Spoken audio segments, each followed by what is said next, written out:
Yo, what's up guys, it's your boy Cause back again with another video, and in this one I'm going to be comparing the all new Moto G up against the Sony Xperia M4. Both are classed as mid-range devices, but they definitely pack some great specs. So I'm just going to be giving you guys a quick specs comparison between the two, and hopefully this can be helpful towards anyone that's looking to go and purchase either one of these devices. So the Moto G only recently announced back in July, and it came out the same month that it was announced. It was released to the market, and it's a very good handset. Definitely, I would highly recommend it. You then have the Sony Xperia M4. This was announced back in March and was released in July, I believe. Sorry, it was released in June.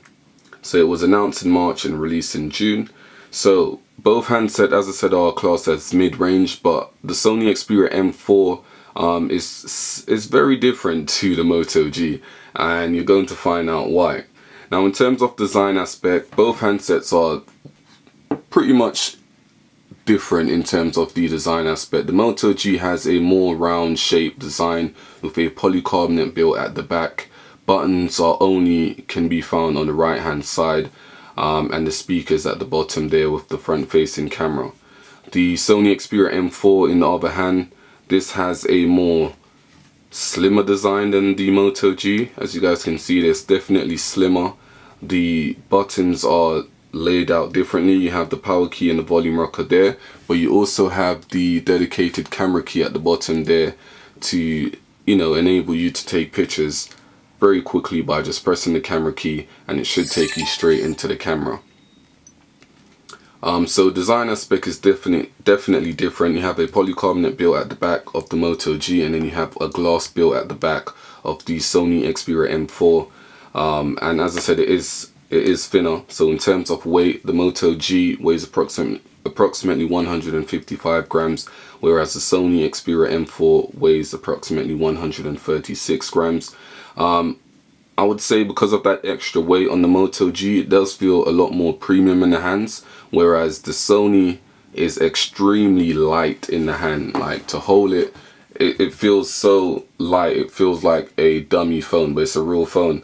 So that extra weight that you can find on the Moto G, I would actually prefer that because it feels a lot more premium in the hands. I think if you have a decent case on your M4, you should be okay. In terms of the display, the Moto G and the Sony Xperia is rocking a 5-inch display with a 720p resolution with a pixel density of 294. The Moto G also has the Corning Gorilla Glass free for screen protection, and then you have the scratch resistance glass on the Sony Xperia M4. They are both running on Android 5.1.1, I believe. The Sony actually updated today, but I'll double check that it was 5.1.1. No, it's actually 5.0 the Sony is still running on. And then with the Moto G, you have a pure Android experience, and this is Android 5.1.1. So in terms of operating system, this one is more up to date than the Sony Xperia M4. Processor wise, you can find the Qualcomm Snapdragon 410 on the Moto G with a quad-core processor clocked in at 1.4 GHz, which is the Cortex A5 III. With the Sony Xperia M4, we have the Snapdragon 615 quad-core clocked in at 1.5 GHz Cortex A5 III, and a quad-core clocked in at 1 GHz also. And you also have the Adreno 306 on the Moto G and the Adreno 405 on the Sony Xperia M4. With that said, the Moto G has 16 GB of inbuilt storage, and the Sony Xperia M4 also has 16 GB of inbuilt storage with 2 GB of RAM, and the Moto G has 2 GB of RAM with the 16 GB variant. It also has an 8 GB variant with 1 GB of RAM. So bear that in mind. Ensure that you guys definitely get the 16 GB model for that extra specs.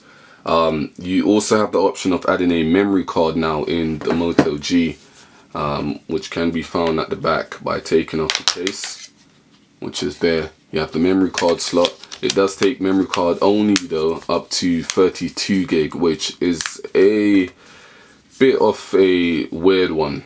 I can understand that the handset doesn't cost a lot, but when you have the likes of the Sony Xperia M4, which also has 16 gig of inbuilt storage, but you can actually add a memory card up to 128 gig.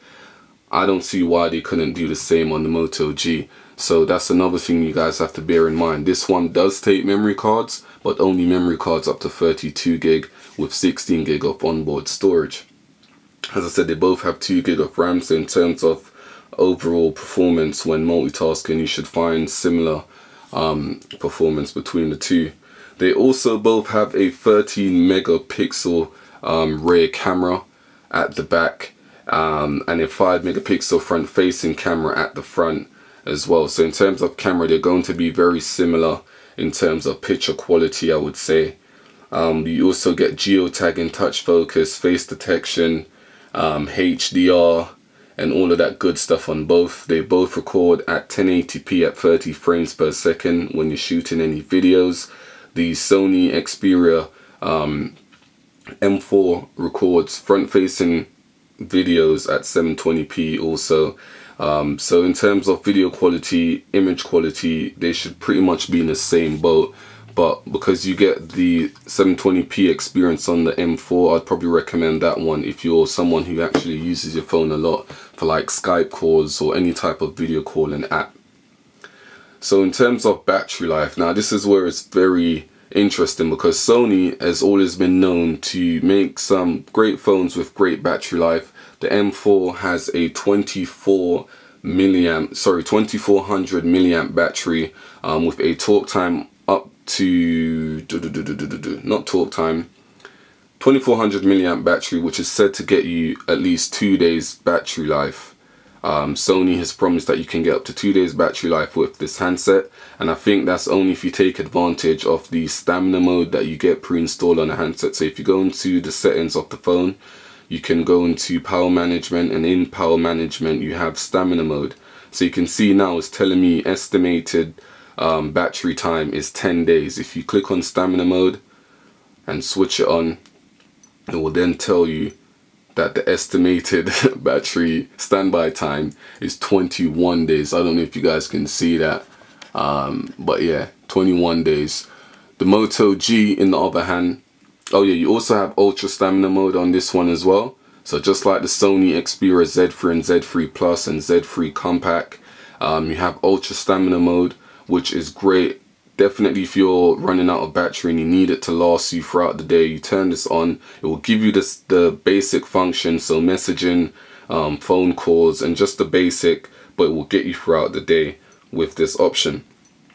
So with the Moto G, in the other hand, we now have a 2470 milliamp battery, so slightly bigger than the Sony Xperia M4, but take it from me when I say the battery life on this phone is excellent. As I said, I've been using this phone for just over 24 hours now. I've only charged it once since I've had the phone, and the battery life is still running. It's still running. I've been playing music. This has been my main phone for the last 24 hours. I've been playing music, Facebook, Instagram, all of that, and the battery life is still holding up. So in terms of battery life, the Moto G is definitely one of the best mid-range phones you're going to find out there. So that's pretty much it, guys. The Moto G 2015 and the Sony Xperia M4, two great handsets, two great mid-range handsets that you can find on the market, and performance wise they're pretty powerful for mid-range devices. Fair enough, you get the Sony user interface on top of Android, but you know Sony, they don't normally overbloat their handsets with apps and features that you never use. They pretty much give you what you need. And then you have the Moto G with a pure Android experience. Again, this phone has been superb so far since I've had it. I will be comparing it with a few other phones. If there's any phones you guys would like to see me compare it with, please leave that in the comment section. But anyway, that's my quick comparison between the Sony Xperia M4 and the Moto G 2015.